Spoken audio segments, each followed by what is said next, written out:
Hey guys, what's up? Welcome back to my YouTube channel. So for today's video, we're going to be talking about something near and dear to my heart: budgeting. I know all too well what it's like when you're trying to budget your money while raising a family and trying to start your lash business. So for today's video, I want to give you some tips that will help you to conquer that.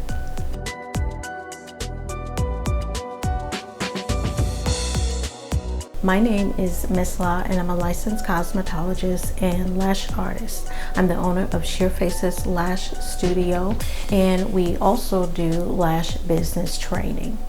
On this channel, I do talk about things in regards to beauty, business, and motivation. So if that's something that you're into, please be sure to subscribe to my channel. Also hit the bell for notifications so you can be alerted when I upload new content.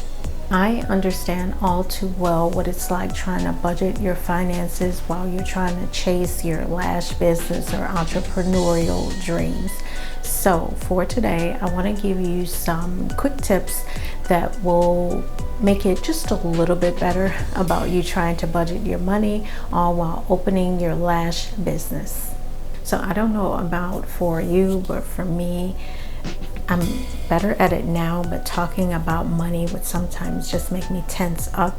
But if you decide, okay, well, I want to pursue being a business owner, whether it be a lash business owner or some other business, then you want to just tackle your money, like bring it all out to the forefront, and you want to get a better mindset.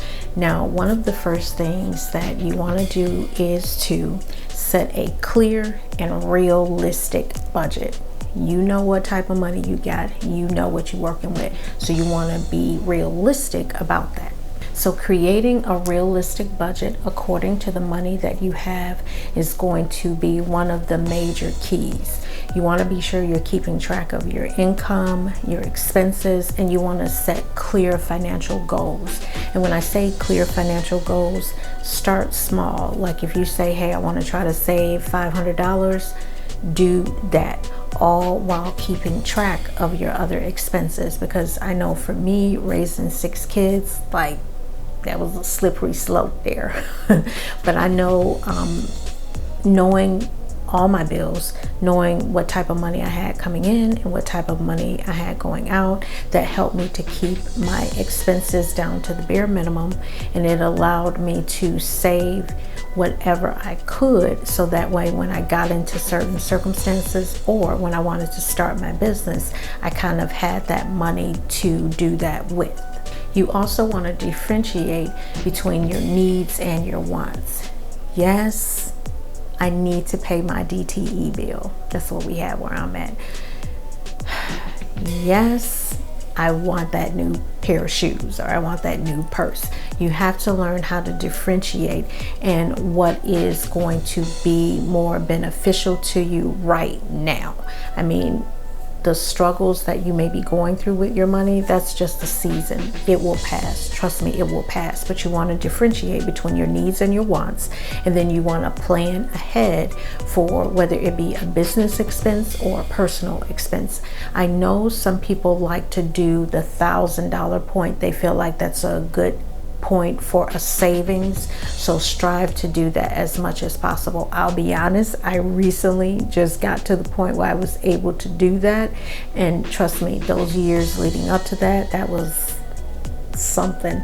But just start small, be realistic about your money, know what type of money you have coming in and going out, and I guarantee you that you can set clear, realistic financial goals.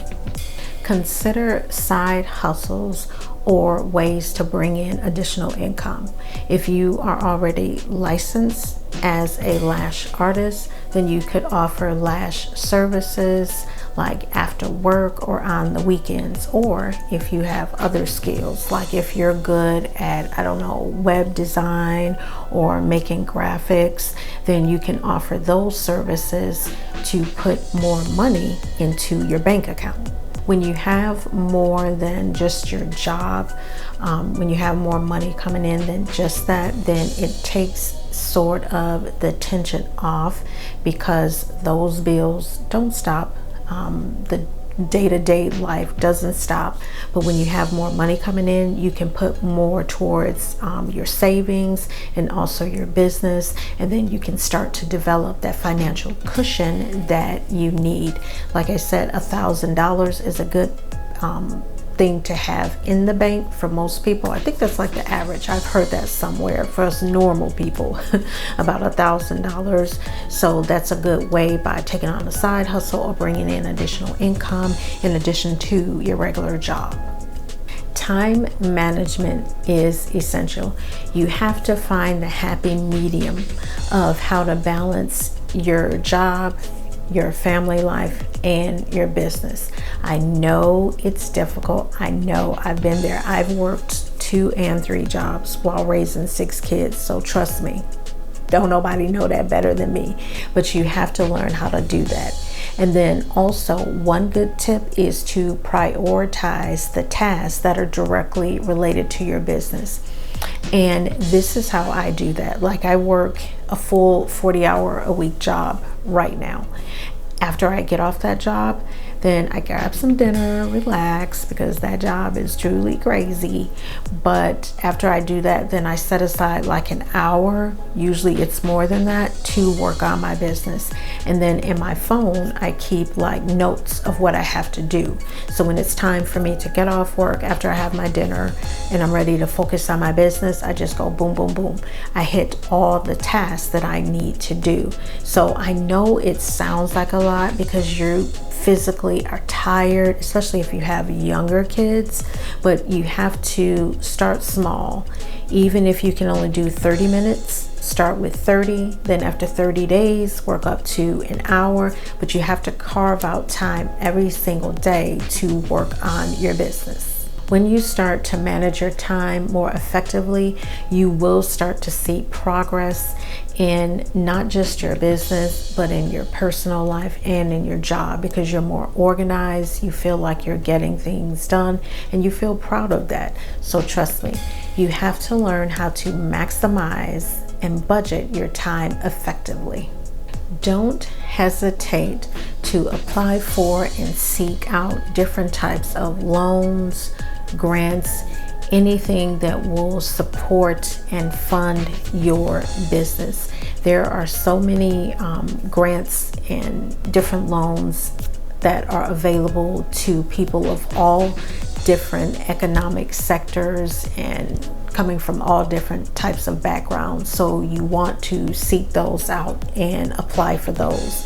One of the good things, because I can remember going to like my local SBA and other local groups that were full of business owners, what you get whether it be you're looking for funding or you're just looking for someone to kind of help you guide you through that process, you can sometimes pair up with someone who is seasoned or like a mentor almost, and they can offer you valuable advice. So you do want to check your local resources. You want to look at different networking groups. You want to look at different loans. I know when you say loans, it's like, I don't know, because it's money I got to pay back. I'm a new business. But trust me, there are some out there. I wouldn't say go after a loan unless you have a solid business plan, because you have to know where you're going, what you're going to do with the money, and how you're going to market to get people to help you to pay that loan back and to scale your business. But if you do find the opportunity, I would definitely encourage you to apply, because their goal is to support you as a business owner and to help you reach your entrepreneurial dreams. Lastly, you do want to have smart savings and investment strategies. You want to be prepared for any type of emergencies and for just the long-term growth of your goals as well as your business. Now, for me, what I did was I participate or I invest with Robinhood, Landa, and Arrive. Those were the ones that my money said, okay, start here. And it was very low. I think Arrive, they start out at 100. And then Landa, I think it's like 10 bucks. And then Robinhood, I think I did 25. It may have been lower than that, but those were like just the basics, so very low.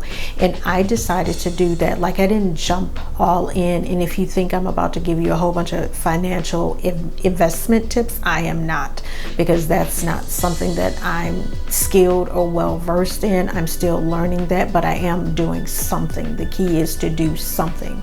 So Robinhood and Landa, I really like Landa and Arrived because I'm seeing the return on my investment every quarter. I believe it is, yeah, every 3 months I see the return on investment for that. So I really do like that. And I did start small. And a lot of those places like Robinhood, I know Arrived is good about it. They have webinars or different tools to help you learn if you are a beginner. So don't think you have to have a lot of money. Just start small. If your money says 10 bucks, then your money says 10 bucks, because all of those platforms, with the exception of Arrive, have a low barrier for you to start your investment journey.